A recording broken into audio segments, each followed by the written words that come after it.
तो जय जरूर नमस्कार। आई होप बहुत ही अच्छे होंगे। और आर के बचपन यूट्यूब चैनल पर मैं आपका हार्दिक स्वागत करता हूँ। आज हम ले गया है क्लास 12वीं की ज्योग्राफी मैराथन क्लास। ठीक है, नोट्स बहुत ही शानदार है। ठीक है, पहले पार्ट हम स्टार्ट करें। हर रोज़ एक एक पार्ट करवाएंगे और पूरा बहुत ही शानदार नोट्स आपको अवेलेबल उपलब्ध करवाएंगे। ठीक है, पहले पार्ट का नाम है मानव भूगोल प्रकृति ए विषय क्षेत्र। ठीक है, 2026 के लिए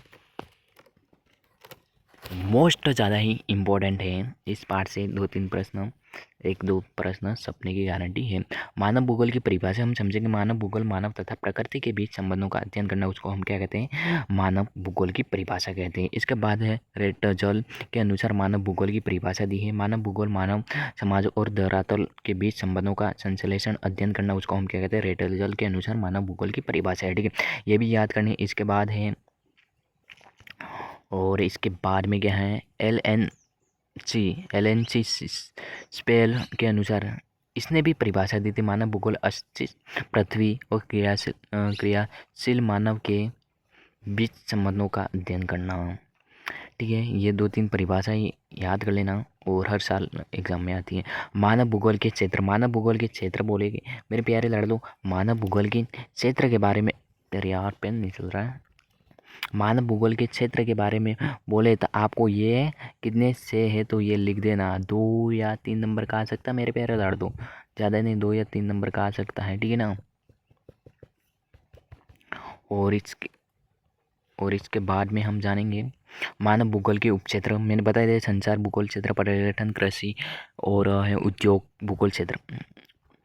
मानव भूगोल की प्रकृति। मानव भूगोल की प्रकृति के बारे में थोड़ा बहुत पढ़ लेंगे। ठीक है, मानव भूगोल भौतिक भूगोल के अंतर्गत संबंधों का अध्ययन करना।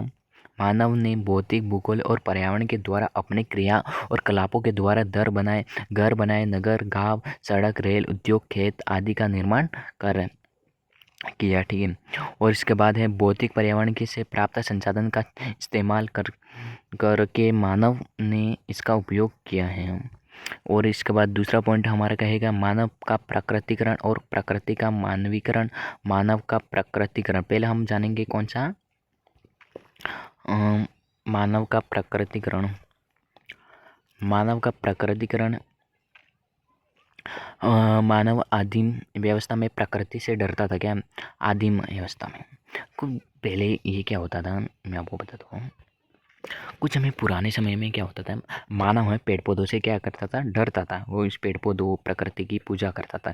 लेकिन आज के समय में ऐसा नहीं, आज के समय में उल्टा हो गया। समझ जाओ, ठीक है ना। एग्जाम्पल के लिए उदाहरण है, अधिक वर्षा होने से ईश्वर का प्रकोप मानता था और बिजली कड़कड़ से ईश्वर को नाराज होना मानता था। मानव पर प्रकृति का बहुत प्रभाव था और इन विचारधाराओं को पर्यावरणीय निरस्वाद या मानव का प्रकृतिकरण कहा गया। धीरे धीरे मानव प्रकृति के नियमों को समझाने लगा और मानव ने प्रौद्योगिक टेक्नोलॉजी का विकास किया। इसके बाद मैंने पहले पढ़ा दिया नहीं। इसके बाद दूसरा पॉइंट है प्रकृति का मानवीकरण। प्रकृति का मानवीकरण की परिभाषा देख लेंगे तो मानव ने प्रौद्योगिकी का विकास किया और प्रकृति के नियम को समझने लगा तो जीवन आसान हो गया, मुश्किल काम आसानी से करने लगा। अब प्रकृति पर मानव ने विजय प्राप्त कर ली है। गर्मी के लिए एसी लगा दी, सर्दी के लिए हीटर लगा रहे, रोशनी के लिए लाइटें लगा दी। तो इस प्रकार इस संभववाद नाम दिया है। नवतिवाद ने संतुलन बनाने की बात कही है। मानव अब प्रकृति से नहीं डरता है, अंधाधुंध विकास के लिए पर्यावरण का उपयोग करता है और इसमें पर्यावरण को ही हानि पहुंचती है। इसलिए इसे नवनिस्वाद ने कहा कि क्या लिख रखा है, रुको और जाओ, प्रकृति विकास करो लेकिन सीमा में रहकर। भौगोलिक विचारधारा। भूगोल में बहुत सारे वैज्ञानिक हुए और उन्होंने प्रकृति और मनुष्य के संबंधों के बारे में अपने अपने विचार प्रकट किए और इन्हीं विचारों को भौगोलिक विचार कहते हैं। ठीक है ना। इसके बाद नियतिवाद विचारधारा है। इस विचारधारा से समर्थक रेटर जेल हीटर हेम्प्लोड संभववाद विचारधारा इसके संभव अर्थ विडाल की लाप्लास्ट नवनिश्चयवाद इसके समर्थन ग्रिफी टेलर थे। प्रौद्योगिकी का विकास मनुष्य ने प्रकृति के नियमों को समझने के बाद ही प्रौद्योगिकी का विकास किया है। कृषण एक ऊष्मा की संकल्पना ने आग की खोज की और प्रयोग हम करते हैं। डीएनए की है, ये पढ़ लेना। वायु प्रकृति के नियम,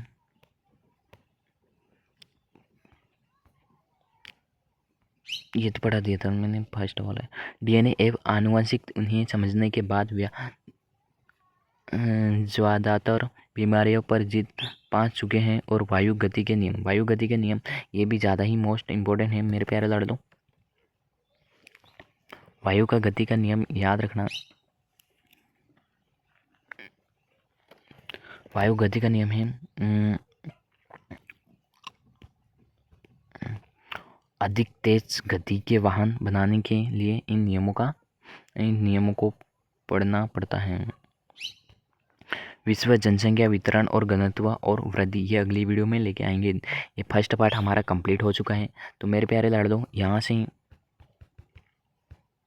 ज़्यादा नहीं 2 या 3 नंबर का प्रश्न आ सकता है। इस पार्ट से 2 या 3 नंबर का प्रश्न आ सकता है, या बड़ा भी प्रश्न आ सकता है। कितने नंबर का? 4 नंबर का, ठीक है ना। और मिलते हैं दूसरे पार्ट में, और बने रहें। और वीडियो अच्छा लगा हो तो लाइक ज़रूर करना, ताकि चलेगा।